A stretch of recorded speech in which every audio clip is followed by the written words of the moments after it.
Hello दोस्तों, आप सभी का हमारे YouTube चैनल बेसिक शिक्षा में स्वागत है। मैं नीरज कुमार आप सभी का स्वागत करता हूं। दोस्तों, आज हम लोग पढ़ने वाले हैं भारतीय संविधान की विशेषताएं क्या-क्या हैं। दोस्तों, विशेषताएं क्या होती हैं? तो किसी भी वस्तु की क्वालिटी को बताता है। जैसे मान लो मार्केट में नई कार आई हो, नया फ़ोन आया हो, तो उसमें जो फीचर्स होते हैं, तो वो उसकी विशेषता होती है। उसी प्रकार हमारे जो भारतीय संविधान है, उसकी क्या-क्या विशेषता हैं, उसको आज हम लोग अच्छे से पढ़ेंगे। तो आइए दोस्तों शुरू करते हैं भारतीय संविधान की विशेषता। पहली विशेषता है भारत का जो संविधान है, सबसे लंबा लिखित संविधान है। हमारे देश का जो संविधान है, विश्व में सबसे लंबा लिखित संविधान है। इसमें कुल जब भारतीय संविधान लिखकर तैयार किया गया था, तब 22 भाग, 395 अनुच्छेद और 8 अनुसूचियां थी।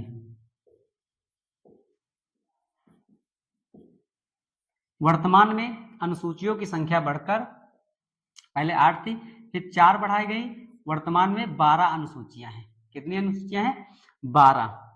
और संविधान संशोधन भारतीय संविधान में समय समय पर किया गया। उस प्रकार जो 395 अनुच्छेद हैं, वो बढ़कर 450 के पार पहुंच गए हैं। तो वर्तमान में 22 भाग, 450 अनुच्छेद और 12 अनुसूचियां हैं। भारतीय संविधान जो है वो विश्व में सबसे लंबा लिखित संविधान है। आइए दोस्तों दूसरा पढ़ते हैं, आंतरिक एवं बाह्य स्रोत। हमारे भारतीय संविधान में आंतरिक स्रोत भी हैं और बाह्य स्रोत भी जोड़े गए हैं। आंतरिक स्रोत में जब अंग्रेज भारत पर शासन कर रहे थे, तो समय समय पर अधिनियम लागू कर रहे थे, जिसके द्वारा वो भारत पर शासन कर रहे थे। तो प्रमुख सबसे जो शासन था वो 1935 भारत शासन अधिनियम 1935 था, जिसमें 321 अनुच्छेद और 10 अनुसूचियां थी। जिसमें से जब भारतीय संविधान लिखा जा रहा था, तो 250 अनुच्छेद भारत शासन अधिनियम 1935 से लिए गए हैं। ठीक है, तो ये आंतरिक स्रोत हो गए। 250 अनुच्छेद मतलब कि बहुत सी चीजें जोड़ी गई, जैसे आपातकाल हो गया, राज्यपाल हो गया, न्यायपालिका हो गई, तो ये और लोक सेवा आयोग हो गया। तो ये विभिन्न प्रकार के जो अनुच्छेद हैं वो भारतीय संविधान में जोड़े गए। तो ये आंतरिक स्रोत हो गया।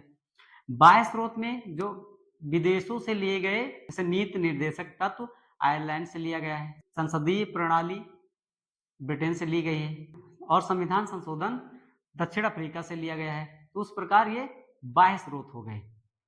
ठीक है, तो भारतीय संविधान जब लिखा जा रहा था, तब इसमें आंतरिक स्रोत और बाह्य स्रोत दोनों को जोड़ा गया। आइए तीसरा पढ़ते हैं, नम्यता एवं अनम्यता का मिश्रण। भारतीय संविधान जो नम्यता एवं अनम्यता, इसका मतलब क्या होता है? लचीला एवं कठोर। इसका मतलब होता है लचीला एवं कठोर। भारतीय संविधान लचीला भी है और कठोर है। लचीला का मतलब यह होता है कि भारतीय संविधान में कोई भी जब संशोधन किया जाता है, तो वो आसानी से कर लिया जाता है। आसानी से मतलब यह होता है कि उसमें जैसे कोई भी संशोधन किया जाता है, तो संसद में 2/3 बहुमत से उसे पास करना होता है, जिसमें से आधे से अधिक राज्यों से अनुमति लेनी पड़ती है, तब कोई संविधान संशोधन बिल पास होता है। तो ये लचीला को दर्शाता है। और कठोर इसलिए है कि जब तक आधे से अधिक राज्यों में इसकी परमिशन नहीं मिल जाएगी, तब तक कोई भी बिल पास नहीं होगा संविधान में। संविधान संशोधन के लिए बता रहे हैं, बाकी और कोई बिल पास हो जाएगा। ठीक है, जब संशोधन किया जाता है तो 2/3 बहुमत होना बहुत जरूरी है। तो ये लचीला एवं कठोर को भी दर्शाता है। आगे बढ़ते हैं। एकल नागरिकता, जो भारतीय संविधान है इसमें एकल नागरिकता को बताया गया है। एकल नागरिकता का मतलब ये होता है कि जो नागरिकता राज्य में है वही नागरिकता केंद्र में भी है।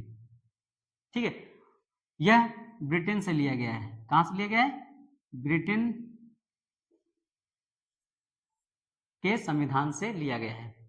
अमेरिका में दोहरी नागरिकता है, केंद्र में अलग और राज्य में अलग है, मगर भारत में एक ही नागरिकता, मतलब जो राज्य में होगी वही केंद्र में भी होगी।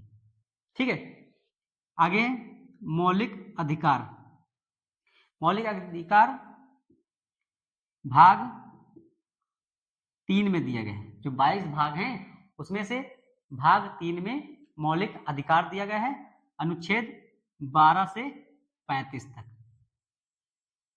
मौलिक अधिकारों को दिया गया है। इसमें भारत में रहने वाले प्रत्येक हर व्यक्ति के जो मौलिक अधिकार हैं उसके बारे में बताया गया है।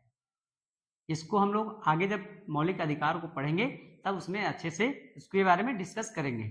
ठीक है, तो मौलिक अधिकार भाग 3 अनुच्छेद 12 से 35 में दिया गया है।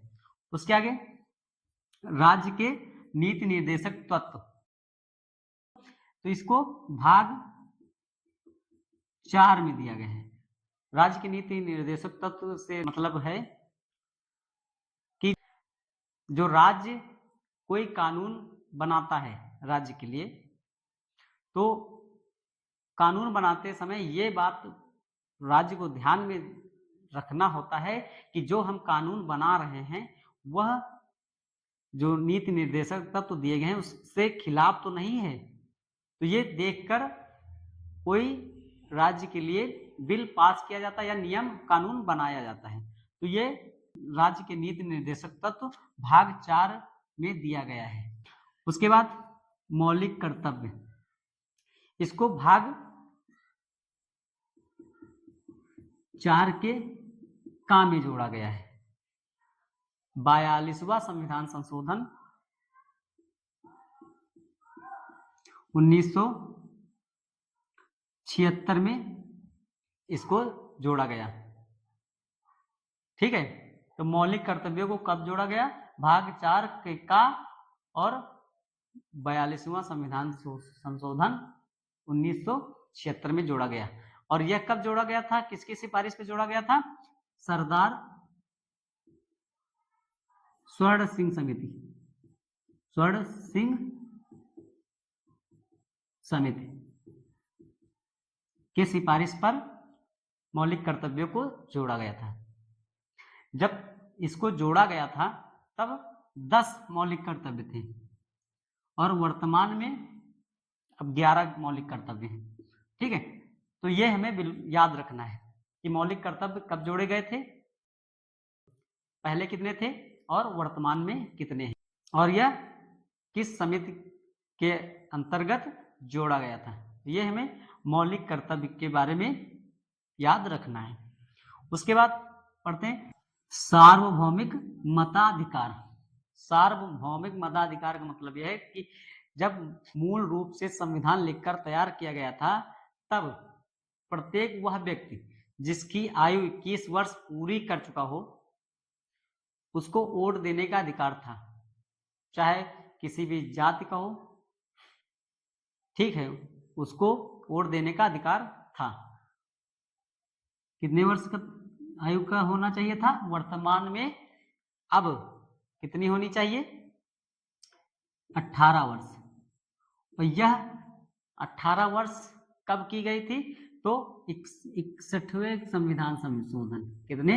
61वें संविधान संशोधन में 18 वर्ष कर दी गई, 21 वर्ष से घटाकर 18 वर्ष कर दी गई। उसके आगे स्वतंत्र एवं निष्पक्ष न्यायपालिका। भारतीय संविधान में जो स्वतंत्र एवं निष्पक्ष न्यायपालिका का अर्थ मतलब यह है कि हमारे देश की जो न्यायपालिका है ना विधायिका के अधीन काम करती है और ना ही कार्यपालिका के, यह स्वतंत्र है।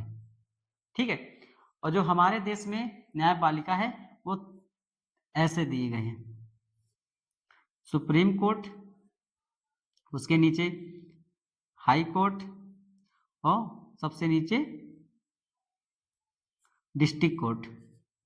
ठीक है, केंद्र और ये हाई कोर्ट, ये डिस्ट्रिक्ट कोर्ट। हमारे देश की जो न्यायपालिका है वो इस प्रकार दी गई है, ये हमें याद रखना है, पेपर में पूछ लिया जाता है। ठीक है, उसके आगे संसदीय शासन प्रणाली।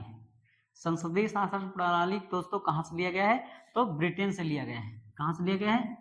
ब्रिटेन से। इसमें क्या होता है?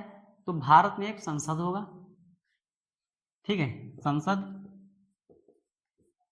जिसमें कानून बनाए जाएंगे और पास किए जाएंगे और उन पर काम किया जाएगा। ठीक है, संसद, राष्ट्रपति,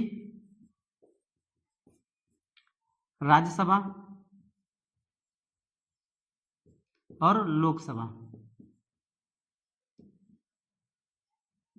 ये तीनों मिलकर संसद का निर्माण करते हैं। तो क्वेश्चन बनता है कि संसद का निर्माण कैसे होता है? तो राष्ट्रपति, राज्यसभा और लोकसभा मिलकर संसद का निर्माण करते हैं। ठीक है, तो हमारे देश की कैसे शासन प्रणाली है? तो संसदीय शासन प्रणाली है। ठीक है, आगे पढ़ते हैं। त्रिस्तरीय शासन प्रणाली। भारतीय संविधान में त्रिस्तरीय शासन प्रणाली दी गई है, जो विश्व में कहीं पर नहीं है। ठीक है, सभी जगहों पर 2 स्तर पर शासन किया जाता है, केंद्र और राज्य। मगर हमारे देश में त्रिस्तरीय शासन प्रणाली है। वो कैसे? तो केंद्र और राज्य, और इसके नीचे है पंचायती राज व्यवस्था।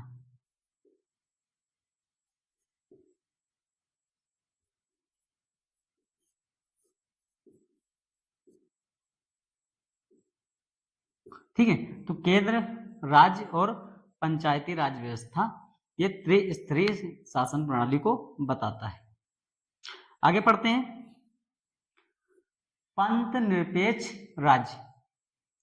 पंथ निरपेक्ष राज्य से मतलब यह है कि हमारे देश का कोई धर्म नहीं होगा, धर्म इंसान को होगा।